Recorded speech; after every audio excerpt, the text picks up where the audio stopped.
Hi friends, இன்றைக்கி நம்ம ஒரு சூப்பரான ஸ்நாக்ஸ் ரெசிபி தான் பார்க்க போகிறோம். இதுக்கு ஒரு கேரட்டும் ஒரு 4 பிரெட்டு இருந்தால் போதும், நம்ம சூப்பராக செஞ்சிடலாம். கிட்ஸ் எல்லாம் நல்லா விரும்பி சாப்பிடுவாங்க. வாங்க எப்படி செய்கிறதுன்னு வீடியோக்குள்ளே போய் பார்க்கலாம். இந்த ரெசிபி பண்ணுறதுக்கு நான் இன்றைக்கி ஒரு 4 பிரெட் ஸ்லைஸ் எடுத்திருக்கேன். இதை நீங்கள் ஒரு 4 பாதியாக இந்த மாதிரி கட் பண்ணிக்கோங்க. இதில் நான் வந்து ஒரு 1/2 டீஸ்பூன் சோம்பு சேர்த்துக்கிறேன், ஒரு 1/2 டீஸ்பூன் ஜீரகம் சேர்த்துக்கிறேன். இப்போ இது எல்லாத்தையும் நல்லா மிக்சியில் அரைச்சி எடுத்துகிட்டு வந்துடலாம். இப்போ அரைச்சி எடுத்துகிட்டு வந்ததை ஒரு பவுலில் சேர்த்துக்கோங்க.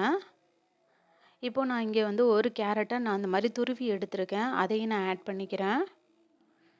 ஒரு பெரிய ஆனியனில் ஒரு பாதி ஆனியனை அந்த மாதிரி பொடி பொடியாக கட் பண்ணி எடுத்திருக்கேன். கொஞ்சமாக கருவேப்பிலை, கொஞ்சமாக கொத்தமல்லி, இது எல்லாத்தையும் பொடி பொடியாக கட் பண்ணிக்கோங்க.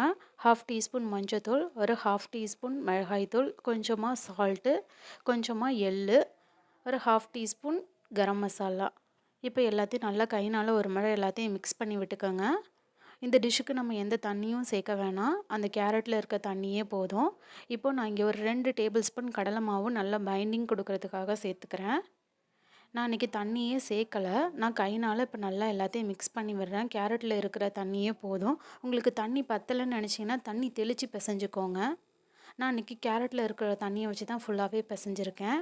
இந்த மாதிரி உருட்டுற பதத்துக்கு நீங்கள் இதை பிசைஞ்சு எடுத்துக்கோங்க. இப்போ இந்த உருண்டையை நம்ம ஒரு வாழை இலையில் வச்சு இப்போ இதை ஒரு வடை சைஸ்க்கு நான் தட்டி எடுத்துக்கிறேன். இல்லைனா நீங்கள் இதை அடை மாதிரி கூட தட்டி கூட கொடுக்கலாம். நான் இன்றைக்கி வடை மாதிரி இதை அந்த ஷேப்க்கு நான் தட்டிக்கிறேன். இது நீங்கள் ஒரு ஈவினிங் ரெசிப்பியாக கொடுக்கலாம். நல்லா குழந்தைங்க விரும்பி சாப்பிடுவாங்க, வீட்டில் இருக்கவங்களும் விரும்பி சாப்பிடுவாங்க. இப்போ ஒரு பேனில் ஆயில் ஊற்றிக்கோங்க. இந்த மாதிரி நான் தட்டி எடுத்துகிட்டு வந்திருக்கேன் வடை சைஸில்.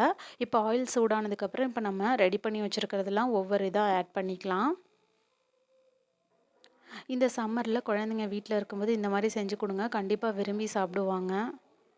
நீங்கள் அதில் கேரட் சாப்பிட பிடிக்காத குழந்தைங்களுக்கு இந்த மாதிரி செஞ்சு கொடுங்க, கண்டிப்பாக எல்லாம் விரும்பி சாப்பிடுவாங்க. இப்போது ஒவ்வொரு இதாக திருப்பி போட்டுக்கலாம். ஒரு சைடு கோல்டன் ப்ரௌன் கலர் ஆகிருக்கு, நான் இன்னொரு சைடு திருப்பி போட்டுக்கிட்டேன். இதுக்கு ரொம்ப ஆயில் தேவைப்படாது, கொஞ்சமாக ஆயில் ஊற்றிக்கோங்க. நீங்கள் இந்த மாதிரி வடை மாதிரியும் போடலாம், இல்லைனா அடை மாதிரி கூட தட்டி தோசைக்கல்லில் போட்டு கூட எடுத்து கொடுக்கலாம். நான் இன்றைக்கி வடை மாதிரி தட்டி போட்டிருக்கேன். இப்போது 2 சைடும் நல்லா கோல்டன் ப்ரௌன் கலர் ஆயிடுச்சு. இப்போ நான் வெளியில் எடுத்துட்றேன்.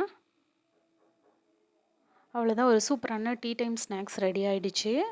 இதை நீங்கள் தேங்காய் சட்னி இல்லைனாக்கா சாம்பார் இருந்தால் கூட சாம்பார் அதோட சர்வ் பண்ணுங்கள், ரொம்பவே நல்லாயிருக்கும். நீங்களும் ட்ரை பண்ணி பாருங்கள். ட்ரை பண்ணி பார்த்துட்டு உங்களோட கமெண்ட்ஸை சொல்லுங்கள். தேங்க்ஸ் ஃபார் வாட்சிங் DD Shine recipes and tips சேனலை லைக் பண்ணுங்கள், ஷேர் பண்ணுங்கள், சப்ஸ்கிரைப் பண்ணுங்கள். நாளைக்கு திரும்பவும் உங்களோட புதிய ரெசிபியோடு மீட் பண்ணுறேன். பாய்.